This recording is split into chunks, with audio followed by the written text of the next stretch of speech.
Algunos de los asesinos seriales más famosos son aquellos que nunca han sido identificados. Otros siguen siendo famosos incluso después de ser capturados. Afortunadamente, estos individuos perturbadores ya no están en las calles y rinden cuentas por sus crímenes.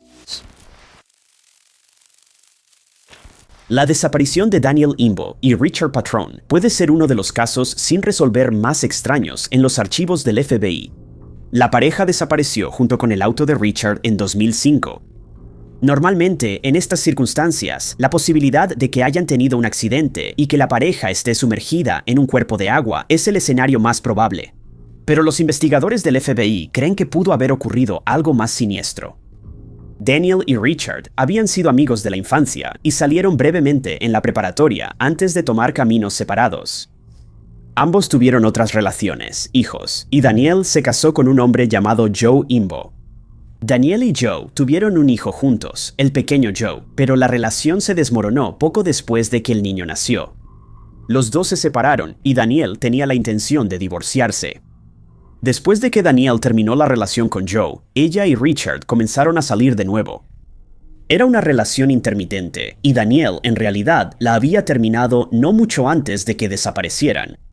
Pero el 19 de febrero de 2005 decidieron salir de nuevo. Otra pareja se les unió para tomar algo en un restaurante Tex-Mex llamado Abilene's en el sur de Filadelfia. La otra pareja notó que estuvieron besándose durante toda la noche. Cuando se fueron, alrededor de las 11:45 p.m., lo hicieron juntos. Richard iba a dejar a Daniel en su casa en Mount Laurel, Nueva Jersey, antes de irse él mismo a su hogar. Cuando salieron del restaurante, fue la última vez que cualquiera de los dos sería visto.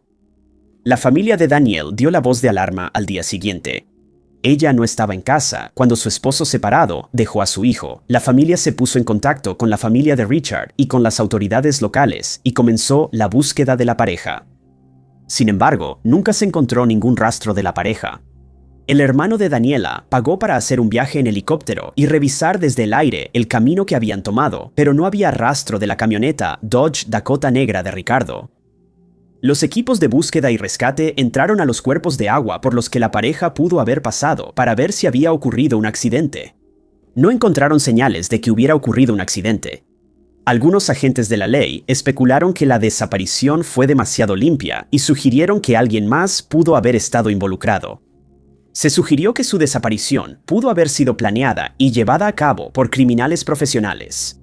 La atención se centró en el esposo de Daniela, quien ha enviado mensajes amenazantes a Ricardo en el pasado, pero él tenía una coartada para la noche de la desaparición y ha cooperado con la policía. Se han propuesto como posibles motivos del crimen, desde que Ricardo tenía deudas de juego hasta conexiones con una banda que distribuía medicamentos con receta. Recientemente, el grupo de búsqueda Aventuras con Propósito tomó el caso y buscó en una parte del río Delaware después de una pista de un espectador, pero no encontraron a la pareja. El caso sigue sin resolverse. Hay una recompensa de $15,000 por información. El feminicidio es una epidemia creciente que está afectando a México, y detrás de estos crímenes, la policía cree que hay un asesino serial acechando en las sombras. Según estadísticas del gobierno, más de 500 mujeres han perdido la vida en Juárez, México, desde 1993. Los cuerpos de estas mujeres a menudo se encuentran en zonas remotas del desierto y muestran las mismas lesiones y patrones. La policía ha formado varios grupos especiales y operativos, pero la epidemia continúa. Luz Flores, de 19 años, es solo una de las cientos de mujeres que sufrieron violencia en Juárez, México. El 4 de agosto de 2008, Luz salió de su casa y se dirigió al centro de Juárez. Según su madre, Luz del Carmen iba a la tienda de ropa Maxi para entregar una solicitud de empleo. Su madre y su hermana esperaban su regreso, pero Luz nunca volvió. Fue reportada como desaparecida esa misma noche y comenzó la búsqueda para encontrarla. Su madre y su hermana han realizado varias búsquedas por su cuenta, pero nunca se ha encontrado ningún rastro de ella. De manera similar, Devonny Basaluda, de 18 años, desapareció el 9 de abril de 2022 después de asistir a una fiesta en Juárez. Días después, su cuerpo fue encontrado en el tanque de agua del motel Nueva Castilla. Las cámaras de seguridad mostraron a Devonny entrando al motel alrededor de las 4:30 am esa mañana. Poco antes de que entrara al hotel, ella había estado con un taxista que le hizo insinuaciones no deseadas y la abandonó en la carretera cerca del motel. Según las autoridades, aunque sufrió un traumatismo en la cabeza, creen que su fallecimiento pudo haber sido accidental. Los casos de Devoney y Luz son solo uno de cientos en Juárez, México. A las familias de estas mujeres se les dice que no pueden presentar reportes de personas desaparecidas hasta pasadas 48 a 72 horas, tiempo en el que ya se ha perdido evidencia vital. Los expertos no dudan que un asesino serial o varios están merodeando las calles de Juárez. El monstruo de Flores es un infame asesino serial que estuvo activo en Flores durante 17 años. El famoso asesino serial le quitó la vida a 16 personas, pero su identidad sigue siendo desconocida. Los horribles crímenes comenzaron en agosto de 1968, después de que Bárbara Lossi y su cuñado Antonio Lobianco pasaron la noche en el cine. El esposo de Bárbara estaba enfermo, así que llevaron a su hijo pequeño con ellos. Después de la película, condujeron a un lugar privado en Sigma cuando una persona no identificada apuntó a Bárbara y Antonio y disparó. El esposo de Bárbara fue investigado y finalmente encarcelado por el crimen. Pero 6 años después, se usaría el mismo tipo de arma en 2 ataques más. Al igual que en el caso anterior, el asesino serial atacó mientras la pareja estaba estacionada en un lugar popular para citas. Después de 7 años sin ser atrapado, el asesino serial volvió a estar activo. En 1981, 2 parejas más fueron víctimas del monstruo de Flores. Entre 1983 y 1985 se perdieron 8 vidas más. Todos, excepto 2, eran parejas. Los únicos 2 que no eran pareja fueron Wilhelm Meyer y Jens Roach, un par de estudiantes alemanes. Ambos eran hombres, pero Jens tenía el cabello largo y la policía creía que el probable asesino serial los confundió con una pareja.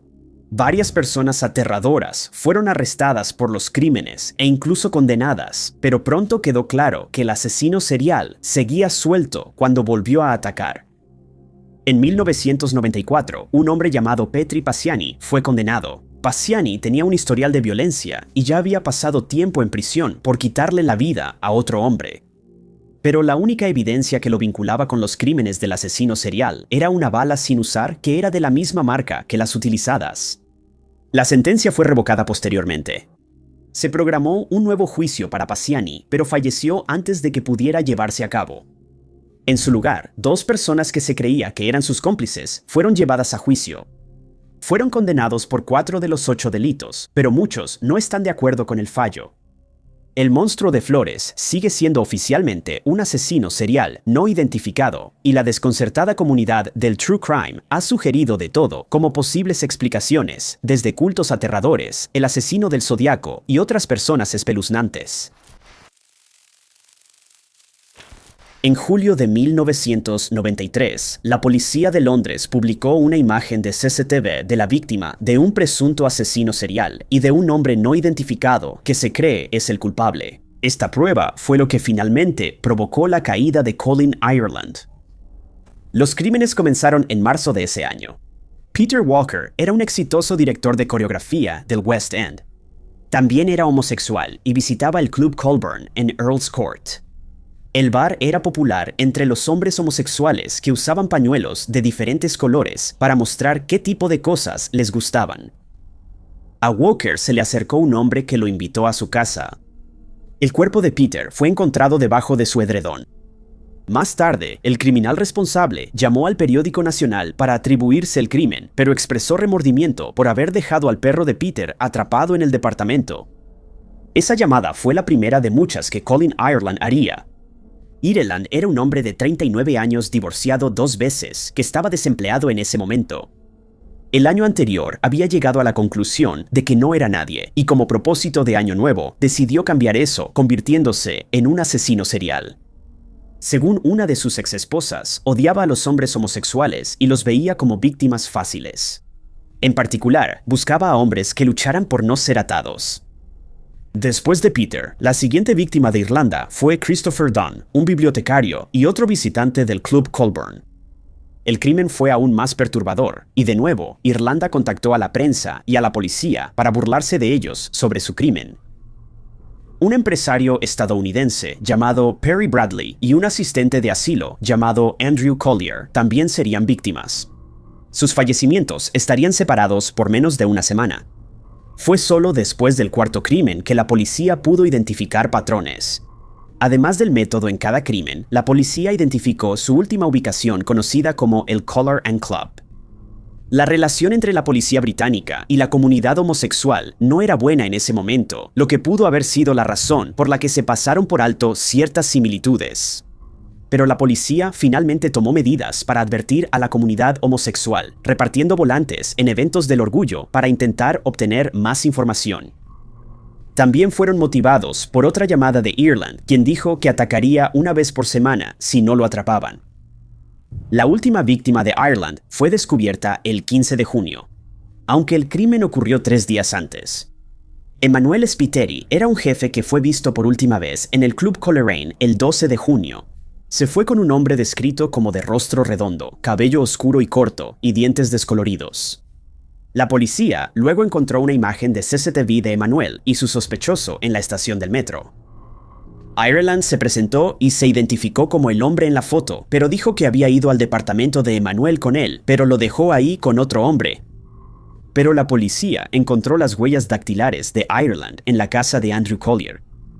Eventualmente confesó sus crímenes, diciéndole a la policía que quería ser famoso. Le dieron 5 cadenas perpetuas y pasó el resto de su vida tras las rejas. El carnicero de Oklahoma City es un infame y perturbador asesino serial que nunca fue capturado después de quitarle la vida a 3 mujeres nativoamericanas entre 1976 y 1986. El asesino serial era particularmente retorcido y parecía disfrutar jugar con la policía en un perturbador misterio de crimen real que nunca se ha resuelto. El primer cuerpo fue descubierto el 1 de abril de 1976, cuando un grupo de trabajadores de servicios públicos exploraba una casa abandonada llena de basura. Uno de ellos tiró un bote de palomitas y descubrió la cabeza de una mujer. Cuando llamaron al departamento de policía, las autoridades pensaron que esta historia de crimen era una broma del 1 de abril. Cuando fueron a revisar la casa, descubrieron que en realidad era un verdadero misterio de asesinato. Al principio se pensó que la mujer era blanca, sin hogar y tenía entre 25 y 35 años. Las pruebas forenses revelaron a los investigadores que en realidad era nativa americana y tenía entre 18 y 22 años. El resto de sus restos fueron encontrados por toda la casa abandonada en pedazos. Años después, la historia del crimen empezaba a desvanecerse de la memoria de la gente cuando, en 1979, el asesino serial no identificado atacó de nuevo ese abril. Se encontró otro cuerpo perteneciente a una mujer nativa americana. Un perro había descubierto una cabeza en un callejón cerca de una cancha de baloncesto donde unos niños estaban jugando. En un giro extraño pero real, los restos faltantes de la mujer habían sido esparcidos por varias cuadras. Todos los restos habían sido cuidadosamente lavados y algunos estaban envueltos en periódico o en bolsas de papel marrón. Incluso cuando la policía identificó a la mujer como Arlie Bell Killian, la persona responsable de quitarle la vida seguía deshaciéndose de sus restos por toda la ciudad, jugando con los investigadores. Durante años, la gente de la ciudad de Oklahoma vivió con un peligroso asesino serial suelto. Se creía que el criminal era un nativo que conocía bien la ciudad, basándose en los lugares que eligió para esconder los restos dispersos de Arlie. Luego, en 1986, el notorio carnicero volvió a estar activo y atacó de nuevo. Como antes, el asesino serial desconocido le quitó la vida a Marcia Sanders, de 22 años, y dejó sus restos esparcidos para que las autoridades los encontraran. Estos lugares secretos para estas horribles pistas de la escena del crimen incluían un pequeño callejón detrás del jardín de un hombre. La cabeza fue encontrada una semana después.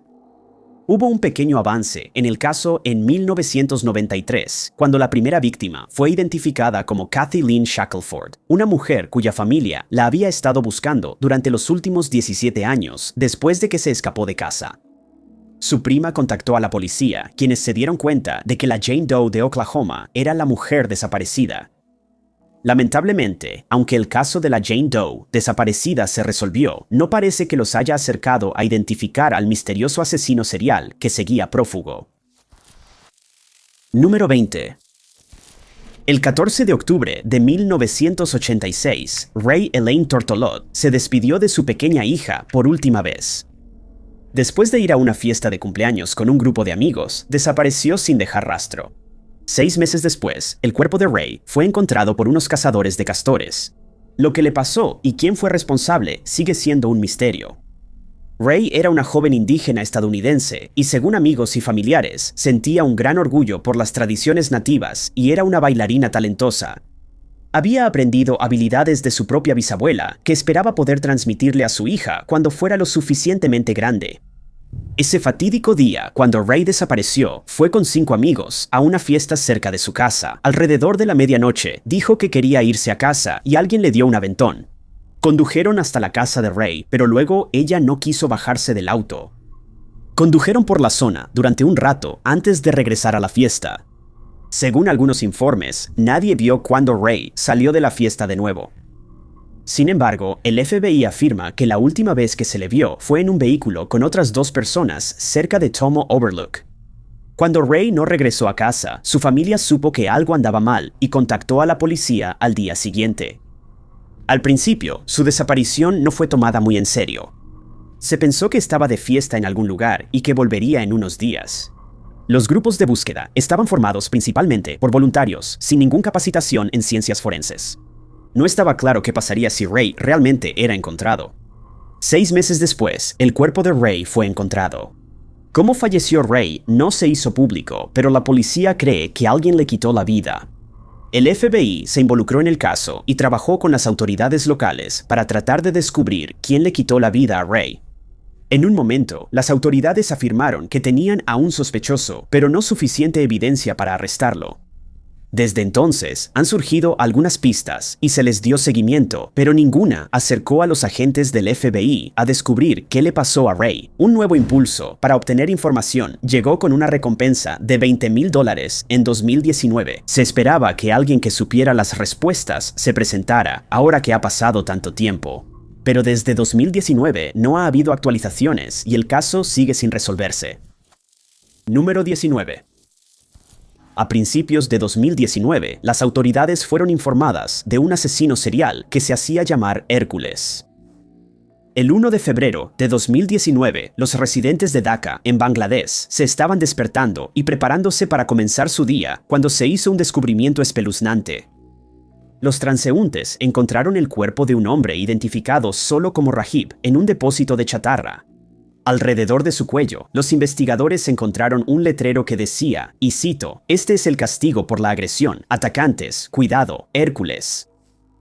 La agresión en cuestión ocurrió el 14 de enero de 2019, cuando la víctima, cuyo nombre no se ha revelado, iba a la casa de su abuela. Según los informes, fue emboscada y atacada por 2 hombres. Rahib era el principal sospechoso en este caso, y la policía estaba reuniendo pruebas en su contra poco a poco.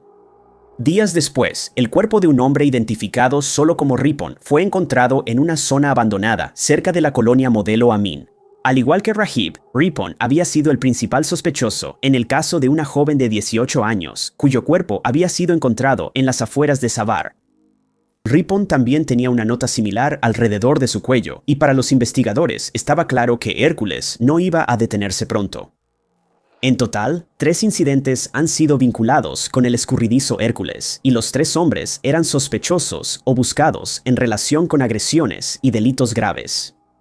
Algunos dentro de la comunidad han teorizado que Hércules en realidad es un grupo de hombres, posiblemente incluso policías. Se ha llevado a cabo una investigación exhaustiva, pero hasta 2023 la policía sigue sin estar más cerca de atrapar a Hércules. Número 18. Jeffrey Myatt es un criminal perturbador que se ganó el apodo de El Destripador de Rhode Island. Le quitó la vida a 3 mujeres entre 2002 y 2003 y atacó a otras 2 que apenas lograron escapar con vida. La primera víctima fue una mujer llamada Audrey Harris. Audrey, como todas las víctimas del Destripador, era una trabajadora sexual callejera. Pero al igual que las otras víctimas, no era alguien a quien extrañarían. El 9 de febrero de 2003 se despidió de su madre y le dijo que la visitaría más tarde ese día. La visita nunca ocurrió y la madre de Audrey reportó su desaparición. La policía aparentemente tomó el caso en serio. Había habido un ataque contra otra mujer de la misma profesión llamada Jane Smith, y la policía sospechaba que Audrey podría haber sido víctima del mismo atacante. Luego, el hombre atacó a otra mujer que sobrevivió, Christine Dumont. El hombre fue identificado como Timothy Scanlon. Pero antes de que Scanlon pudiera ir a juicio, Christine también desapareció en mayo de 2004. Scanlon más tarde sería declarado culpable de atacar a Smith, pero absuelto de cualquier implicación en la desaparición de las dos mujeres. En julio de 2004, una tercera mujer de la misma profesión desapareció. Stacy Goulet fue reportada como desaparecida por su novio. La policía intentó usar a una agente encubierta para atraer al criminal, pero el destripador no cayó en la trampa. Fue solo después de una misteriosa llamada anónima que el caso se destapó por completo. La persona que llamó era un hombre que les dijo que hablaran con Jocelyn Martin. Jocelyn les dijo a los policías que había sido atacada por uno de sus clientes. Él la llevó de regreso a su casa y luego la atacó por detrás. Ella se defendió y logró escapar. Debido a su carrera, no había ido a la policía, pero ahora les dio todos los detalles que necesitaban para identificar la dirección del destripador. La policía también supo que una segunda mujer había sido atacada en esa dirección y sobrevivió. El hombre que vivía ahí era Jeffrey Myatt. Al principio, él negó cualquier implicación, pero al registrar su casa, encontraron una escena perturbadora en su baño. Fue ahí donde se deshizo de los cuerpos. Myatt había confesado haberle quitado la vida a Audrey, Christine y Stacy. Él se deshizo de sus restos en la bañera, los puso en bolsas de basura y tiró los restos en contenedores comerciales. Una búsqueda en un vertedero permitió localizar los restos de Stacy, pero las otras dos víctimas nunca fueron encontradas. Número 17. Se cree que los casos del misterio de los asesinatos del calcetín tubular son obra de un asesino serial no identificado que cobró la vida de al menos 4 personas en Mineral, Washington, y posiblemente de otras más.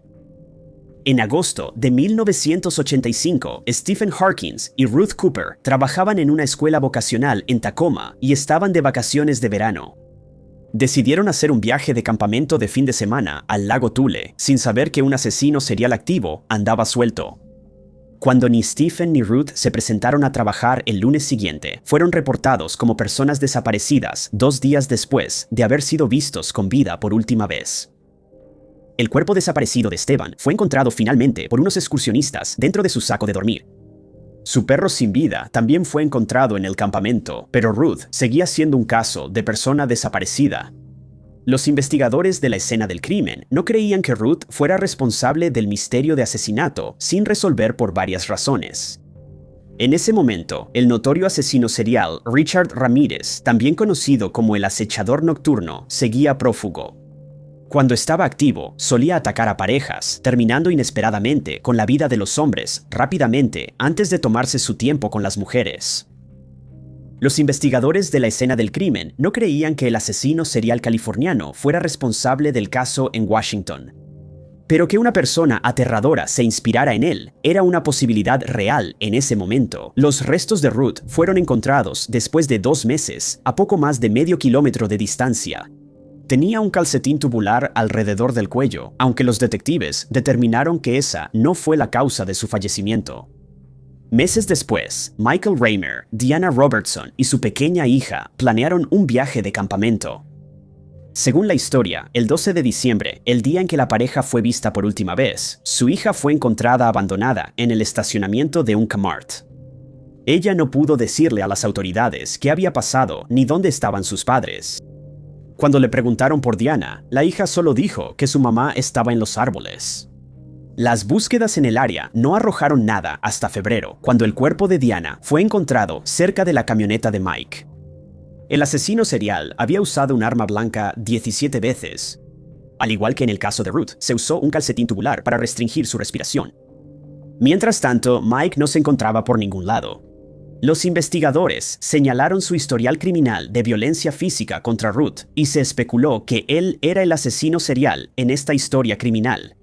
El calcetín tubular es demasiada coincidencia como para que los detectives no sospechen que los crímenes están relacionados. Durante décadas, lo que le había pasado a Mike siguió siendo un misterio sin resolver. No fue hasta 2011 que los restos de Mike fueron encontrados no muy lejos de donde la policía había descubierto a Diana décadas antes. Fue imposible determinar cómo había fallecido. Incluso con el último cuerpo encontrado, los investigadores aún no pueden resolver este misterio criminal. Los detectives del caso siguen sin estar seguros de si un asesino serial no identificado le quitó la vida a Mike o si Mike le quitó la vida a Diana y luego se suicidó. Número 16. Más de 37 años después de que un individuo no identificado atacara al patrullero estatal de Virginia, Johnny Bowman, su expediente del FBI sigue sin resolverse. Es un caso con muchas más preguntas que respuestas, y se han dado a conocer pocos avances desde la década de los 80. Era una cálida noche de agosto cuando Johnny fue atacado.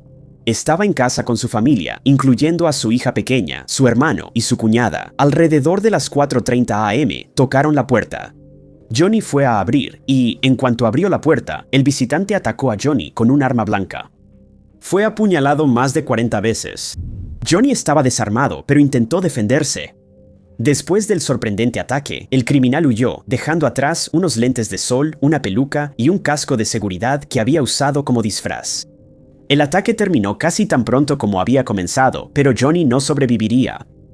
Todos estos años después, seguía siendo el único caso sin resolver del asesinato de un agente de la Policía Estatal de Virginia. Aunque Johnny estaba fuera de servicio en ese momento, el crimen se consideró un ataque en cumplimiento del deber, lo que llevó a que el FBI se involucrara. Dada la ferocidad del ataque, parecía probable que fuera un crimen profundamente personal. Alguien conocía bien a Johnny y no quería que siguiera con vida. Como él era un patrullero estatal, tendría algo de sentido si el criminal fuera alguien que terminó en la cárcel por culpa de Johnny o un familiar de alguien que ya había tenido problemas con la ley. Pero el único sospechoso que alguna vez se mencionó en el caso no era un delincuente condenado. Era otro oficial de policía. Perry Worrell era un amigo cercano de Johnny y también era policía estatal. Fue puesto en licencia, sin goce de sueldo, poco después del crimen y más tarde sufrió un accidente automovilístico que lo dejó gravemente incapacitado. Worrell, a través de su abogado, dijo que no tenía nada que ver con el crimen y que no tenía ningún motivo para quitarle la vida a Johnny. Nunca se ha revelado por qué Worrell fue considerado sospechoso. Si el criminal era un amigo cercano de Johnny, eso explicaría por qué abrió la puerta tan tarde en la noche sin un arma. Su hija, quien desde entonces se unió a la fuerza policial, afirmó que eso habría sido muy impropio de él, pero la peluca y el casco indican que el criminal intentaba ocultar su identidad. Si él hubiera visto a alguien vestido de una manera tan extraña tan tarde en la noche, es raro que hubiera estado desarmado.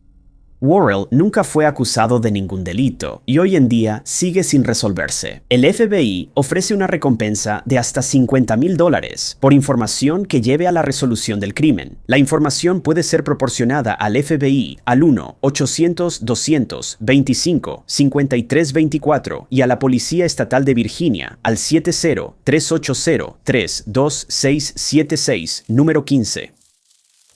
El 8 de abril de 1992 comenzó como cualquier otro día para Robin Folthauer, de 26 años. Robin trabajaba en una tienda de zapatos Payless en Indianápolis, Indiana, y la llamaron para trabajar después de que uno de sus compañeros se enfermó. Robin se puso su uniforme y se dirigió a la tienda para cubrir el turno de la tarde. Mientras Robin estaba trabajando, un hombre extraño entró a la tienda.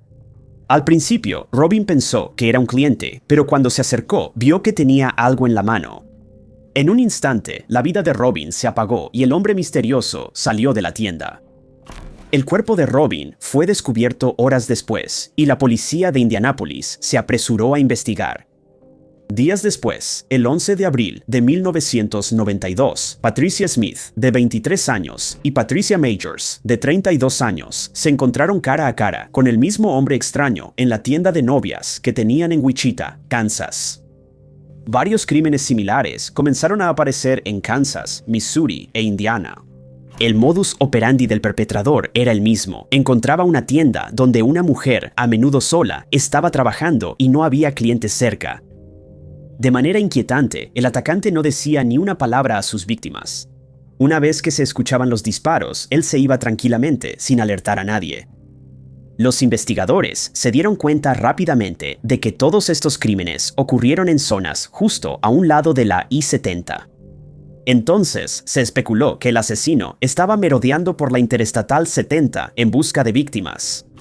Esto llevó a que se le diera el apodo de el asesino de la I-70, un nombre que aún se utiliza hoy en día. Miguel McCown, de 40 años, fue la única víctima masculina del asesino de la I-70 y fue atacado en su lugar de trabajo en Indiana. Los oficiales creen que el asesino serial de la I-70 confundió a Miguel con una mujer por detrás debido a su cabello largo. Al menos 6 crímenes han sido vinculados al escurridizo asesino de la I-70, pero muchos investigadores creen que continuó su ola de crímenes después de 1992. La I-70 atraviesa Utah, Colorado, Kansas, Missouri, Illinois, Indiana, Ohio, Virginia Occidental, Maryland y Pensilvania, lo que significa que podría tener víctimas en todos estos estados. Se han hecho enormes esfuerzos por parte de las fuerzas policiales de todos estos estados para capturar al asesino de la I-70, pero hasta ahora sus esfuerzos han sido infructuosos. Se pide a cualquier persona que tenga información que se comunique con el Departamento de Policía de San Carlos al 636-949-3300, número 14. En 2010, una serie de robos cobró la vida de 4 personas. Fue solo después de que el culpable intentó usar la tarjeta de cajero automático de su última víctima que fue capturado. Juan Wesley Juul ya tenía un largo historial delictivo cuando fue arrestado en 2010 por robo en tiendas. Los delitos variaban desde robo a mano armada hasta allanamiento y falsificación de cheques. Su último delito fue cambiar las etiquetas de precio en artículos de una tienda Home Depot. Viviendo en California, Juul podría recibir una sentencia de cadena perpetua por delitos graves después de sus 2 primeras condenas bajo la ley de 3 strikes. Sin embargo, en Los Ángeles, la ley solo entraba en vigor si el tercer delito era violento. Juul fue un destacado activista en contra de la ley de 3 strikes y apareció en un programa de televisión para discutirlo. A Juul le dieron una sentencia de 32 meses por su delito en Home Depot, pero se pospuso para que pudiera someterse a una cirugía programada previamente. Juul decidió usar ese tiempo para cometer más delitos violentos. Su primera víctima fue Hannah Morcos, de 80 años. Después de irrumpir en la casa de los Morcos, Juul se encontró con Hannah. En lugar de huir, Juul atacó violentamente al anciano y le provocó un infarto. El cuerpo de Hannah fue descubierto por su familia al día siguiente.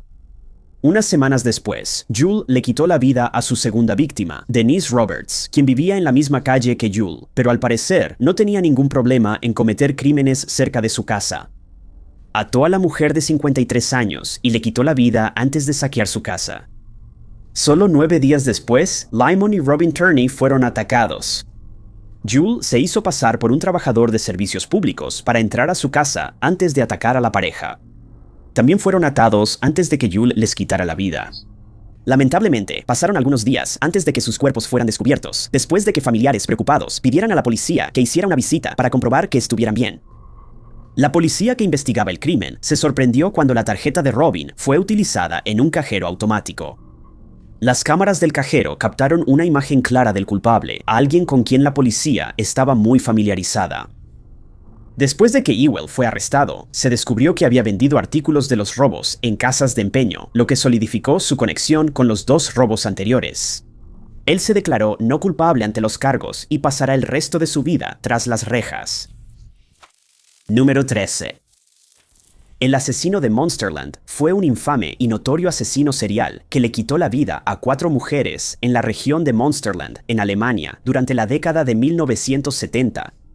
A pesar de que había una recompensa por información y de que el ADN del asesino serial estaba en los archivos, nunca ha sido capturado por las autoridades. Todos sus casos no resueltos involucraban a mujeres jóvenes de complexión delgada y cabello oscuro que tenían entre 18 y 23 años. Cada una tuvo un final inesperado después de subirse a un auto con el asesino serial no identificado. La primera fue Edeltraud von Boxel, una trabajadora sexual que fue vista subiendo a un Volkswagen de color brillante la noche del 21 de noviembre de 1971.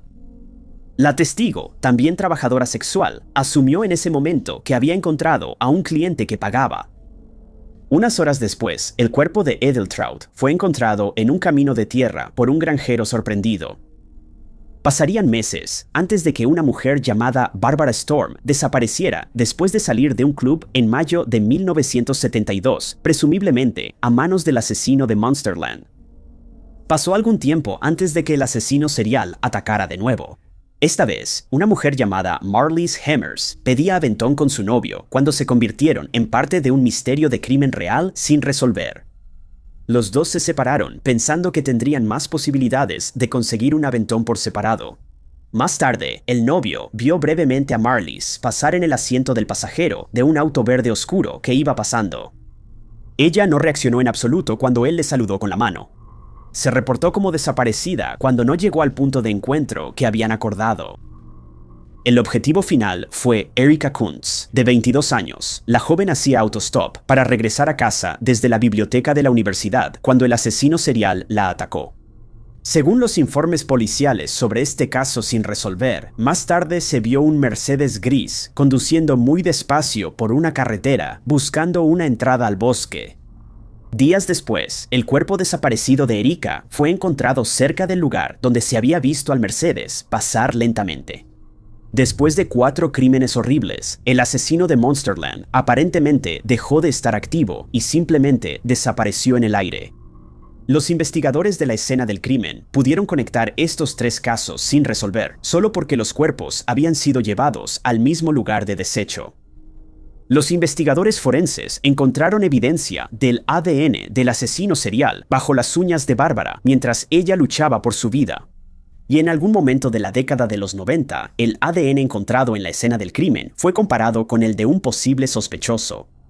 Los resultados de la investigación forense demostraron que su sospechoso no era el criminal responsable y el caso sin resolver quedó archivado.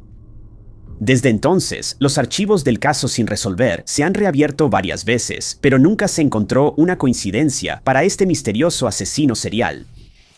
Número 12. Uno de los muchos tipos de delitos que investiga el FBI es el robo de arte. Algunos de estos crímenes son infames en todo el mundo y se cree que muchos robos de arte están relacionados con el crimen organizado. En 2016, un pequeño museo en Springfield, Missouri, fue víctima de uno de estos crímenes. El museo llevaba abierto aproximadamente 1 hora cuando el personal se dio cuenta de que faltaban varias obras de arte. En 1985, una serie de grabados de Andy Warhol fueron donados al Museo de Arte de Springfield. No eran las pinturas originales hechas por el famoso artista, pero aún así tenían un valor de aproximadamente $30,000 cada una. La colección de 10 grabados estaba colgada en la Galería Spratling en el momento del crimen. Uno de los guardias de seguridad, la mañana del 7 de abril, notó que faltaban 7 de los 10 grabados en la galería. Él asumió que los habían retirado por alguna razón oficial. Poco después, otro guardia notó algo extraño en una de las puertas que daban al patio. Habían atascado mantillo de árbol en la cerradura, lo que habría permitido que alguien abriera la puerta desde afuera, aunque pareciera segura desde adentro. Alrededor de las 10:00 am de ese día, el personal de la galería se dio cuenta de que las pinturas no habían sido llevadas al almacén, habían sido robadas. La galería fue desalojada, pero ya había visitantes entrando y saliendo, y era probable que parte de la evidencia hubiera sido contaminada. Las cámaras de seguridad captaron al menos a una persona colándose en el museo alrededor de las 12:20 de la madrugada. Estaba tan oscuro que los investigadores no pudieron determinar si el crimen fue cometido por una o varias personas. Quienquiera que haya sido, trepó una reja que iba de la calle al patio, luego entró por la puerta que había sido manipulada y fue directo a la Galería Spratling por los grabados de Warhol. En cuestión de minutos, se llevaron 7 de las 10 impresiones y dejaron el resto. Los investigadores pudieron tomar algunas huellas latentes de la escena del crimen, ya que el mantillo de la puerta y un letrero de salida se habían usado para mantener la puerta abierta. Hasta ahora, no se ha identificado a ningún sospechoso.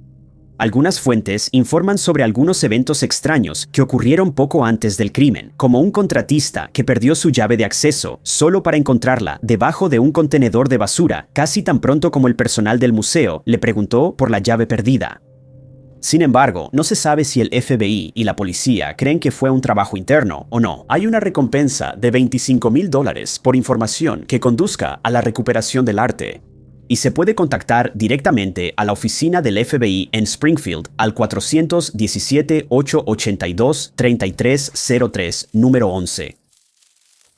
La carretera de las lágrimas se refiere a la carretera 16, una carretera de 725 kilómetros que va desde Prince George hasta Prince Rupert, en Columbia Británica, Canadá.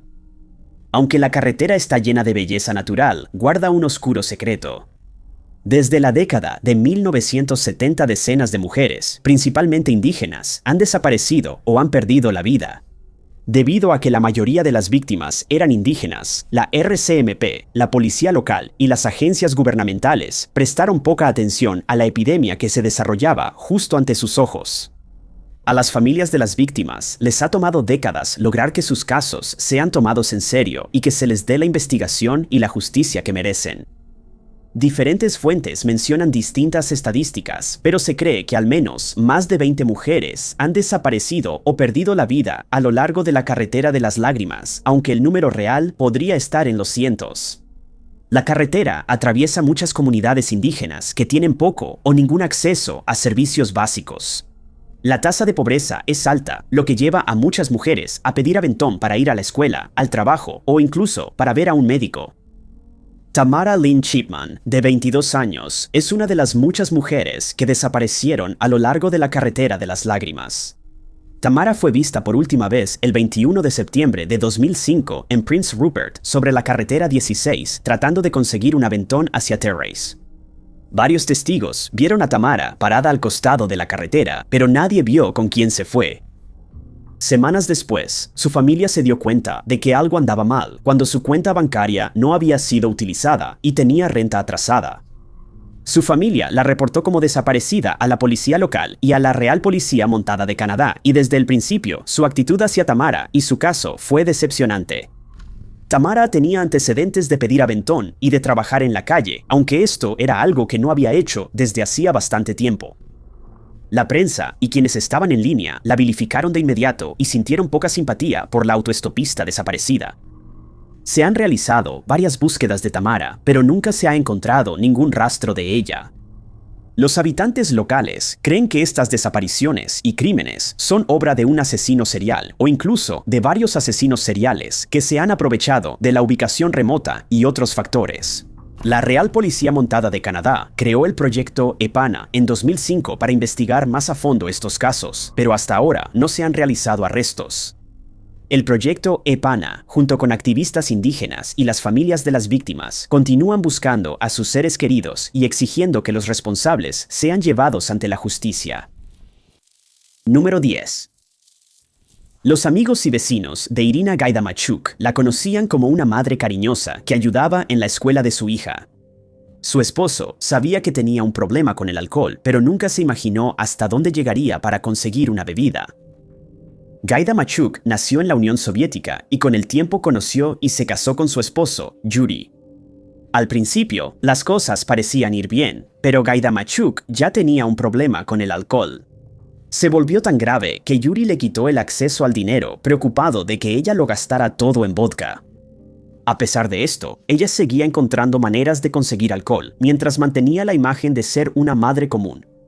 Al mismo tiempo, durante la década de los 2000, las mujeres mayores de la zona vivían con miedo. El crimen comenzó en junio de 2002. Una mujer mayor fue encontrada en su casa con heridas graves en la cabeza. Parecía como si la hubieran golpeado con un martillo. Se había robado dinero de su bolso, pero era menos de $25. Durante los siguientes 8 años, 17 mujeres más serían víctimas de este perturbador criminal. Al principio, la policía creía que buscaban a un hombre. Parecía la única posibilidad cuando los crímenes eran tan violentos. Pero eso se demostraría falso cuando una víctima escapó del llamado monstruo de Rusia. La anciana fue encontrada en el suelo de su departamento con una herida significativa en la cabeza. Su departamento había sido saqueado, pero solo se había llevado una pequeña cantidad de dinero. Mientras estaba en el hospital, le dijo a la policía que fue una mujer quien la atacó.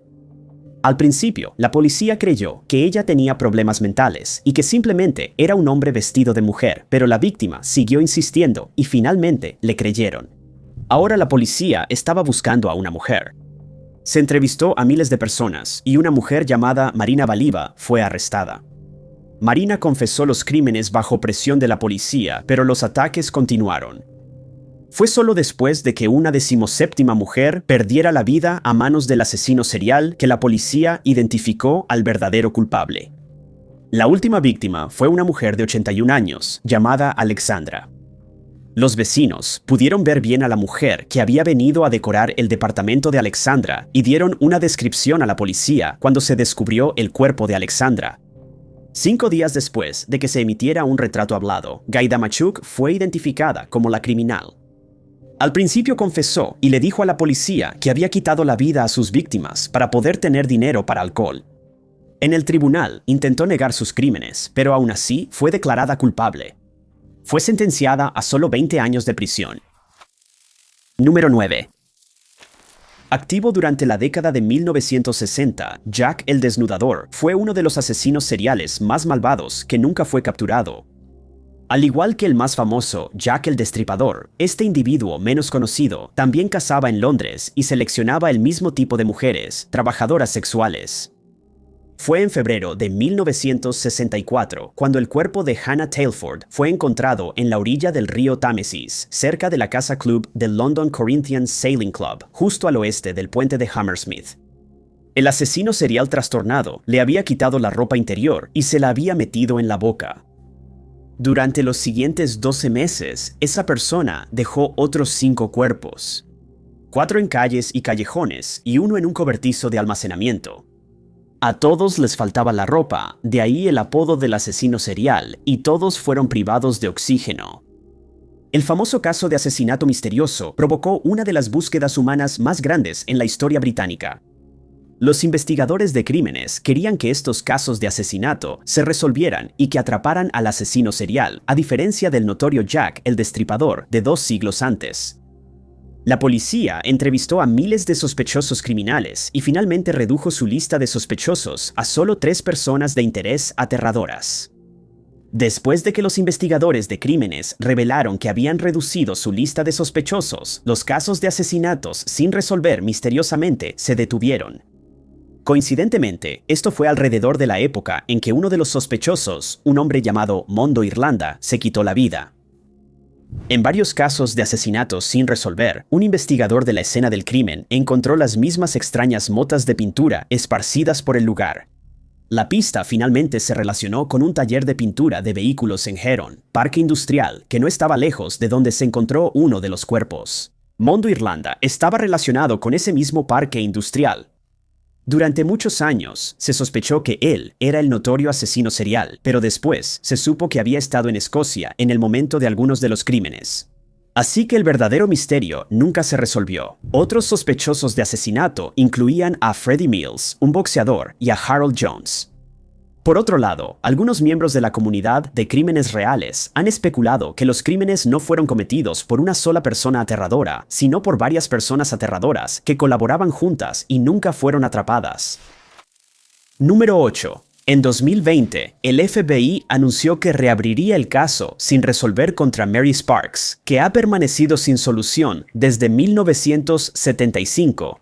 Más de 45 años después de que alguien le quitara la vida a la joven graduada de la Universidad de Nuevo México, su familia sigue buscando respuestas. Mary, quien normalmente usaba el apodo de Molly, tenía 21 años en 1975. Ella se había graduado recientemente de la universidad y esperaba con ansias comenzar su vida adulta. Ella tenía planes de viajar a Europa y visitar a viejos amigos, pero el 23 de julio de 1975 eran amigos un poco más cercanos a casa con quienes esperaba reunirse. Según su expediente del FBI, Molly era miembro de un equipo femenino de rugby y esa noche tenía planes de ir a un bar local y reunirse con algunas compañeras de equipo. El bar en cuestión era Rosa's Cantina Nalo Donuts, al que asistían estudiantes, jóvenes profesionales y el grupo de motociclistas bandidos. La noche en cuestión era noche de shots de tequila a 25 centavos y la banda local estaba tocando. Probablemente estaba lleno por las bebidas baratas, aunque Molly en sí no era muy bebedora. Ella pidió prestado el Gran Torino blanco con azul de su papá para hacer el viaje. Si le dio a su familia los nombres de algún amigo con el que planeaba reunirse, esa información no se hizo pública. Tampoco se ha hecho pública ninguna información sobre lo que pasó en el bar. Se cree que estuvo en el bar entre las 9:00 p.m. y las 11:00 p.m.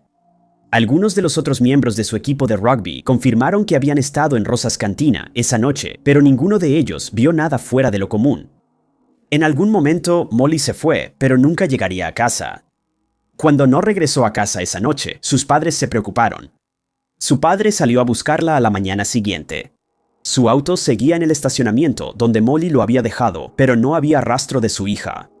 Molly no permanecería desaparecida por mucho tiempo. Más tarde ese día, su cuerpo fue encontrado en una zanja de drenaje no muy lejos del bar. Había sufrido heridas causadas por un objeto contundente y ya no estaba con vida. El clima lluvioso hizo que la policía no pudiera recolectar mucha evidencia en la escena del crimen. No había huellas, la investigación en sí no fue muy buena al principio, y el expediente en papel se perdió en un momento dado. Luego, el caso se enfrió. Ha habido pocas pistas a lo largo de los años. El FBI lanzó un llamado para obtener información y creen que las personas responsables aún podrían estar en la comunidad. Esperan que, con el paso del tiempo y el desarrollo de nuevas tecnologías, finalmente puedan resolver el caso. Número 7. Julio de 2007 marcaría el inicio de un periodo de terror y miedo para los brasileños. Días antes, cientos de personas habían marchado por las calles para celebrar el mes del orgullo LGBTQ cuando ocurrió lo impensable. Hasta el día de hoy, la policía brasileña sigue intentando desesperadamente atrapar a un asesino serial conocido como el maníaco del arco iris. El 4 de julio, José Enrique, de 32 años, entró al Parque Petrópolis sin saber que nunca saldría con vida. El Parque Petrópolis, ubicado en Brasil, es un lugar de encuentro muy conocido para hombres gay, especialmente para aquellos que no han salido del closet. Por el parque pasaban decenas de hombres entrando y saliendo para encuentros o simplemente para pasar el rato juntos. Una tarde, la gente caminaba por el parque cuando se toparon con el cuerpo de José, de 32 años. Había sufrido varias heridas en la cabeza y estaba desnudo. El agresor también le envolvió los pantalones alrededor de las rodillas, dejando claro que quería humillarlo. Los residentes estaban aterrados cuando la muerte de José llegó a los titulares. Los hombres que se reunían para encuentros empezaron a ir en pareja y a tomar precauciones adicionales. Pero, desafortunadamente, esto no fue suficiente para salvarlos del maníaco del arco iris. Durante 2 años, la comunidad LGBTQ brasileña se convirtió en blanco y la ciudad se sumió en el miedo. En total, el maníaco del arco iris cobró la vida de 13 hombres, 12 de los cuales recibieron disparos en la cabeza. El modus operandi se mantuvo igual y la mayoría de las víctimas fueron encontradas en el Parque Petros. Se formó un grupo especial y decenas de oficiales trabajaron en el caso día y noche. Durante la investigación, se postuló que el maníaco del arco iris pudo haber conocido a sus víctimas a través de salas de chat en línea y aplicaciones de citas. A pesar de una investigación intensiva, solo se descubrió un posible sospechoso, Giro Francisco Franco, un ex policía. Hasta la fecha, no se ha descubierto ninguna evidencia que vincule de manera concluyente a este hombre con la ola de crímenes. Desafortunadamente, la violencia homofóbica no es poco común en Brasil y los investigadores están buscando a alguien que tenga un profundo odio hacia la comunidad LGBTQ. Nadie ha sido arrestado en relación con los asesinatos y el maníaco del arco iris sigue libre para deambular por las calles de Brasil. En los años transcurridos desde el primer crimen, la investigación casi se ha detenido debido a la falta de pruebas y pistas. Se pide a cualquier persona que tenga información que se comunique con la Policía Militar del Estado de São Paulo al 1-14-207-1916, número 6. Hay una cantidad alarmante de casos de profesionales médicos que intencionalmente le quitan la vida a personas bajo su cuidado. Muchos de esos casos involucran a personas que creen que están ayudando a sus víctimas al final de sus vidas. Ese no fue el caso de Victorino Chua. Chua ha sido condenado por quitarle la vida a 2 de sus pacientes envenenándolos con insulina. Pero incontables más también fueron envenenados y al menos 3 más fallecieron después de recibir el medicamento que había sido manipulado. Los crímenes ocurrieron en el hospital Stepping Hill en 2011 y 2012. Chua era un enfermero filipino que se mudó al Reino Unido en 2002. A lo largo de su carrera, tanto en Filipinas como en el Reino Unido, tuvo problemas con el robo. Muchos de los robos eran de dinero, pero también robó medicamentos. Eso no le impidió recibir recomendaciones y en 2009 obtuvo un puesto en el hospital de Stockport. Chua no encajaba bien en el hospital. Hubo acusaciones de pacientes de que él les dio tratamientos innecesarios. El personal también encontró problemas con sus habilidades interpersonales. Chua afirmó que fue maltratado por los pacientes y el personal y escribió en una carta confusa que su trato había hecho que un ángel se volviera malvado. En 2011 comenzó a manipular bolsas de solución salina que serían entregadas a los pacientes. Chua añadió una gran cantidad de insulina a las bolsas. Aunque la insulina es importante para todos los humanos, demasiada puede causar niveles bajos de glucosa y provocar que los pacientes se vuelvan hipoglucémicos. La condición puede causar daño al cerebro y al sistema nervioso central. También puede causar daños irreversibles y costar vidas. Al principio no estaba claro qué había pasado, pero luego el personal médico notó que algunas de las bolsas de solución salina parecían estar espumosas. La manipulación fue descubierta, pero averiguar quién lo hizo no sería tan fácil. En julio de 2011, una enfermera llamada Rebecca Lighton fue arrestada. Sus huellas digitales se encontraron en las bolsas contaminadas y la policía encontró publicaciones en Facebook donde afirmaba que bebía alcohol y salía de fiesta para sobrellevar el estrés de su trabajo. Después de 6 semanas, la policía retiró el caso contra Rebecca. Fue solo después de que Chua cambió sus métodos que finalmente fue atrapado. Aparentemente, ya no conforme con dejar al azar que su veneno fuera utilizado, Chua editó los expedientes médicos para ordenar medicamentos innecesarios para los pacientes. Fue más fácil vincularlo a esos cambios y la policía determinó que él tenía acceso a las bolsas de solución salina en cada ocasión de envenenamiento. Él se declaró inocente, pero fue declarado culpable de quitarle la vida a 2 pacientes, así como de causar daño a muchos otros. Número 5. En 2017, un individuo que trabajaba para una empresa de rastreo satelital recibió un correo electrónico extraño de alguien que parecía ser un colega. Aunque su colega hablaba inglés con fluidez, la persona que escribió el correo claramente tenía dificultades con el idioma. El correo anunciaba un software nuevo y definitivo para rastrear satélites.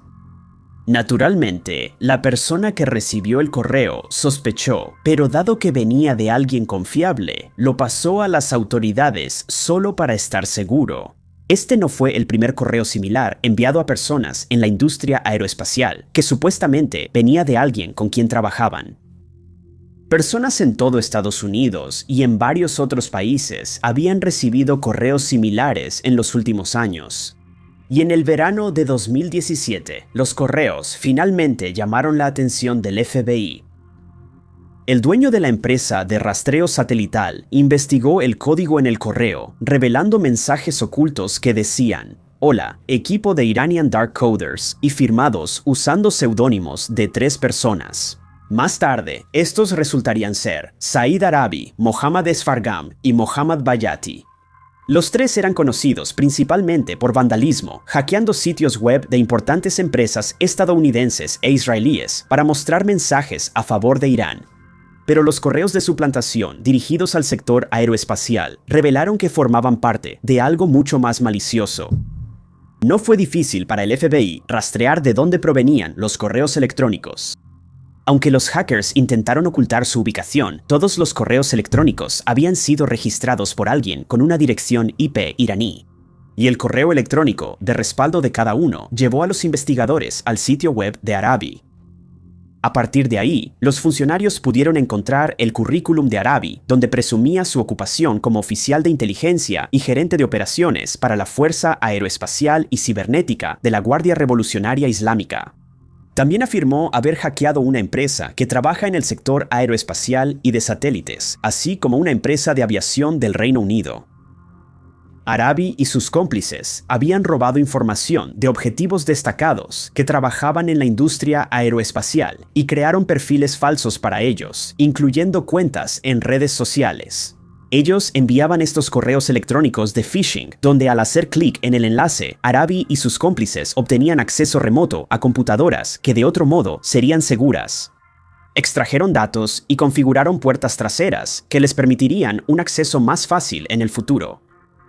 Se sabe que dos empresas, una de rastreo satelital en tiempo real y otra de comunicación de datos satelitales, fueron atacadas, pero es posible que otras también hayan sido objetivo. El trío fue acusado formalmente en septiembre de 2020, pero siguen residiendo en Irán. Número 4. En mayo de 2017, el NHS del Reino Unido se paralizó cuando los médicos, enfermeros y otros miembros del personal fueron bloqueados del sistema informático por un malware. De manera sorprendente, pronto se supo que este no fue un ataque dirigido para paralizar el sistema de salud de un país. Esto solo tenía que ver con dinero, aunque no está claro exactamente cuánto dinero recibieron los hackers. El software WannaCry infectó cientos de miles de computadoras en todo el mundo, bloqueando el acceso de las personas a sus dispositivos y exigiendo entre 300 y 600 bitcoins para devolverles el control. Aprovechó una vulnerabilidad en el sistema operativo de Microsoft que la empresa tecnológica ya había corregido con un parche, pero quienes no habían actualizado su software seguían siendo vulnerables. Las agencias de ciberseguridad del Reino Unido y otros investigadores privados se pusieron a trabajar para tratar de determinar quién era el hacker. Todas las pruebas apuntaban a una organización llamada el Grupo Lazarus, una organización que las autoridades estadounidenses ya conocían muy bien.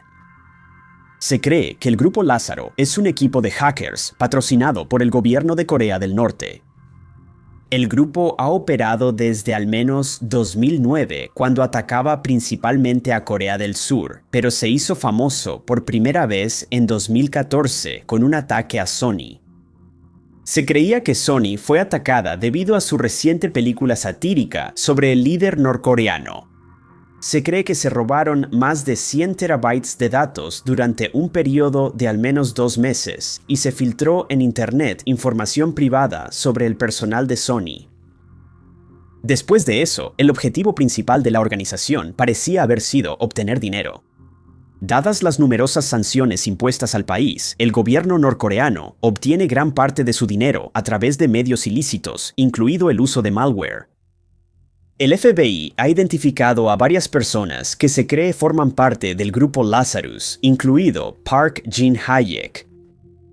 Hayek es un ciudadano norcoreano, educado en una universidad de tecnología. Poco después de graduarse, comenzó a trabajar en tecnología de la información para el gobierno y pronto formó parte del grupo de hackers del gobierno.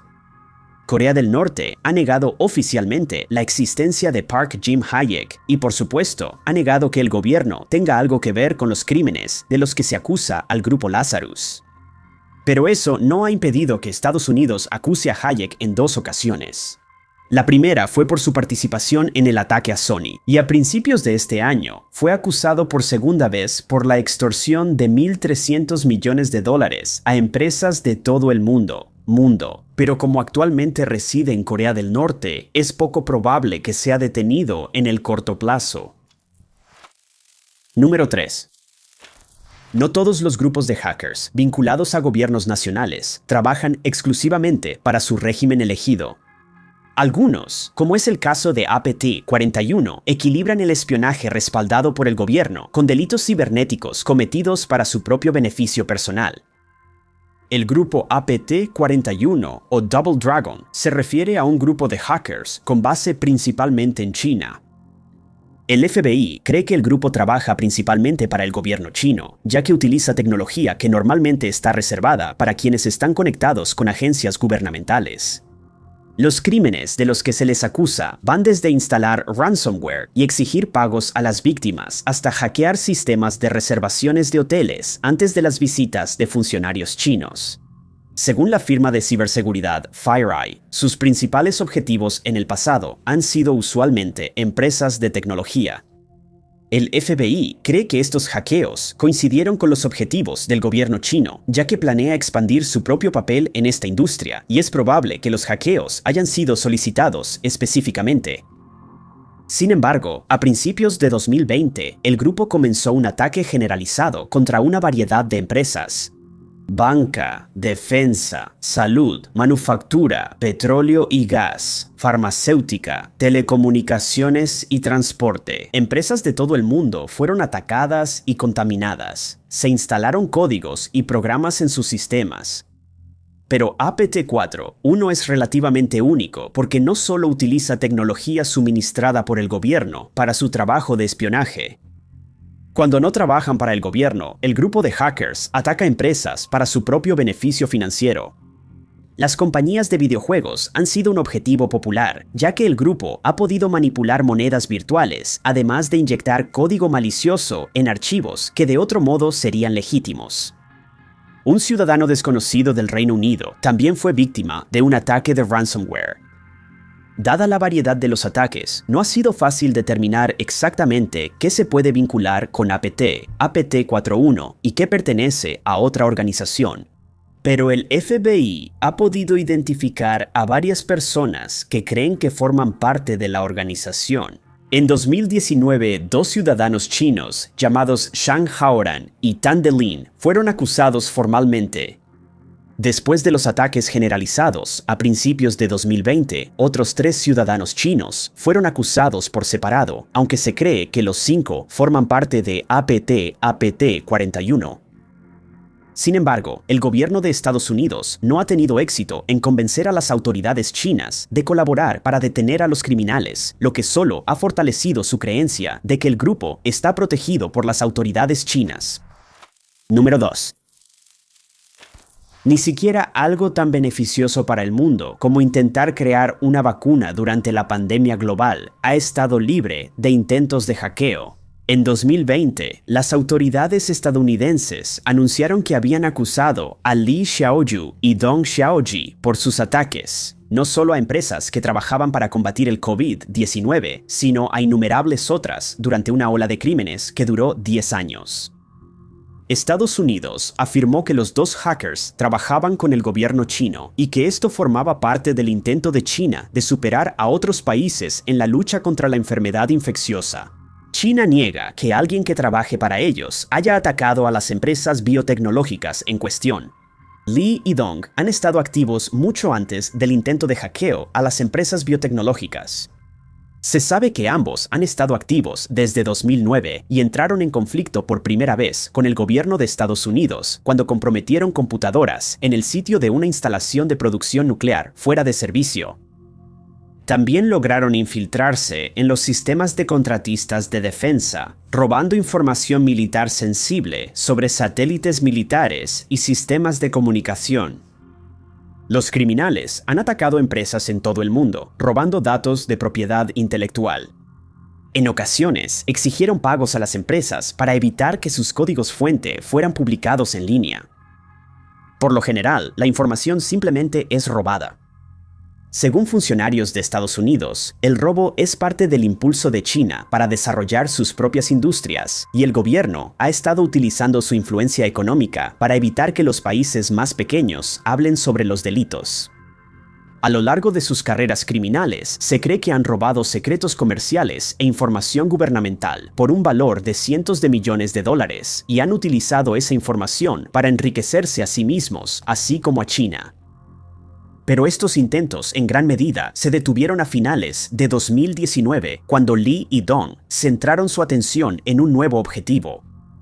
Al menos 3 empresas biotecnológicas en Estados Unidos, incluyendo a Moderna, fueron atacadas. Los ataques fueron actividades de reconocimiento, lo que significa que podían ser desde intentar encontrar debilidades hasta localizar información después de ingresar a las redes. Según las autoridades, no había indicios de que se hubiera robado información sobre la investigación de la empresa. Pero es posible que hayan accedido a algo sin que las autoridades se dieran cuenta. También se alega que estuvieron involucrados en poner en la mira a disidentes políticos, personas que se han pronunciado abiertamente contra el historial de derechos humanos de China y otras acciones controvertidas. Número 1. Maxim Jakubets ha sido apodado el mayor ciberdelincuente de la historia. Él es el sujeto de la mayor recompensa ofrecida por el FBI por información sobre un ciberdelincuente que lleve a su arresto. Pero hace poco esfuerzo por ocultar su fortuna o sus crímenes mientras presume su riqueza en Rusia. Desde 2009, Jakubets ha liderado el grupo de ciberdelincuencia Evil Corp, que ha robado decenas de millones de dólares a víctimas de todo el mundo. Todos, desde empresas de alta tecnología hasta personas comunes, han sido blanco y el grupo muestra pocas señales de detenerse. El objetivo principal de Jakubets siempre ha sido obtener ganancias financieras. El grupo comenzó con correos electrónicos de phishing e instalación de malware, lo que les permitía acceder a la cuenta bancaria de una persona. Luego vaciaban la cuenta, causando la ruina financiera de personas en toda Europa y América del Norte. Pero los crímenes de Jakubets serían de mayor escala, apuntando a empresas valoradas en millones de dólares.